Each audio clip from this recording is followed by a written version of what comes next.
Pencari Surga.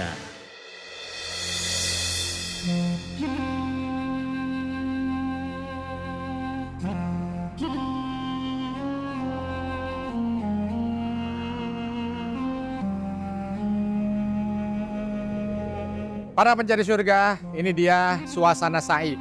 Dan di belakang saya ini ada lampu hijau, pilar hijau ya. Dan pilar hijau ini kita disunahkan yang laki-laki untuk lari-lari kecil. Karena sejarahnya begini, dulu antara Safa dan Marwah, itu dua bukit ini ada satu tempat datar. Di antara tempat yang datar itu adalah tempat yang ada lampu hijaunya itu. Kalau yang lain semuanya sudah mulai meninggi. Jadi seolah ini kaki bukit bertemu, ada tempat datarnya, itu adalah lampu hijau itu. Nah, di situ Nabi Shallallahu Alaihi Wasallam itu mensunahkan untuk berlari. Dan di saat berlari itu, kala itu memang orang-orang kafir Quraisy itu berada di seputaran tanah datar itu tadi, seolah mencemooh orang-orang Islam yang kala itu sedang melaksanakan sa'i.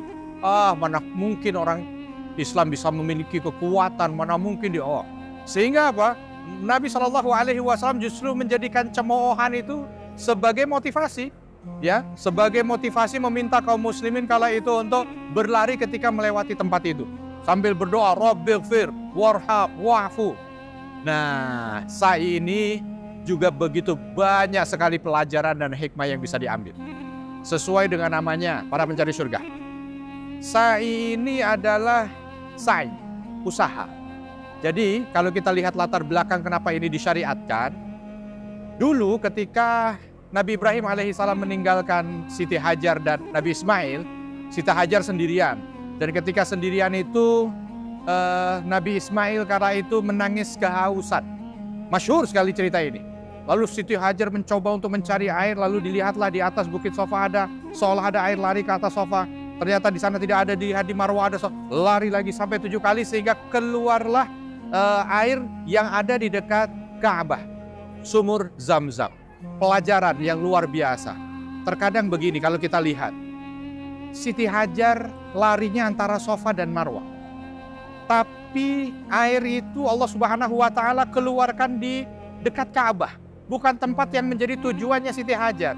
Tapi begitulah dia. Manusia itu hanya berikhtiar. Tetapi Allah Subhanahu wa Ta'ala yang memberikan rizkinya.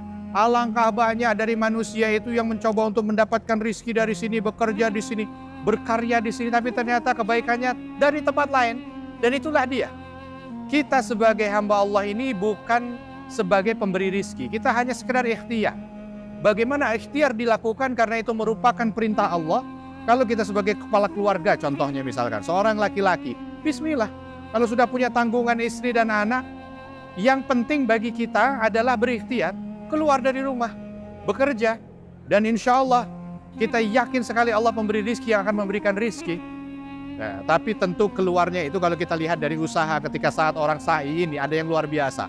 Mungkin kalau kita lihat orang sa'i ini, di antara yang disunnahkan itu adalah melafadzkan kalimat takbir.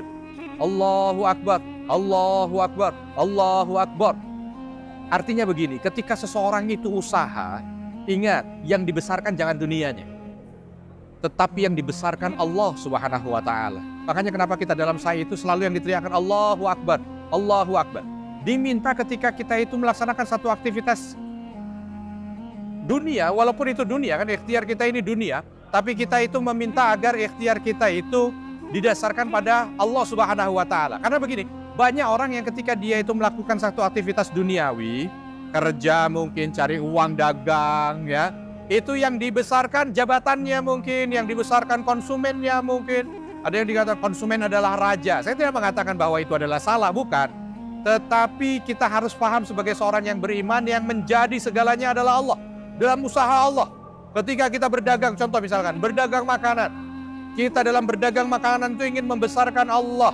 Jadi ketika ada pedagang datang, ini adalah makhluknya Allah, yang dia membutuhkan makan, maka aku berusaha untuk membantunya. Kalau kita dagang pakaian, yang datang ini adalah hamba Allah, yang perlu untuk ditutupi auratnya, maka aku berikan fasilitas itu. Aku menjadi sarananya atas kebesaran Allah Subhanahu wa Ta'ala. Misal contoh di lembaga penelitian, ketika meneliti sesuatu, yang ada adalah di benaknya siapa? Allah Subhanahu wa Ta'ala. ilmu Allah begitu luas. Aku ditugaskan untuk meneliti ini dan itu untuk kemaslahatan manusia. Kita menjadi pegawai juga juga begitu. Bukan berarti bos kita itu yang memberikan gaji pada kita lalu itu kita sebut sebagai Ar-Razzaq, sebagai pemberi rizki. Tidak. Pada hakikatnya Allah Subhanahu wa taala yang memberikan rizki. Ini hanya sekadar perantara. Kita bekerja itu perantara. Perantara untuk bisa mendapatkan rizki dari Allah Subhanahu wa taala. Oleh sebab itu, para pencari surga sekali lagi besarkan Allah.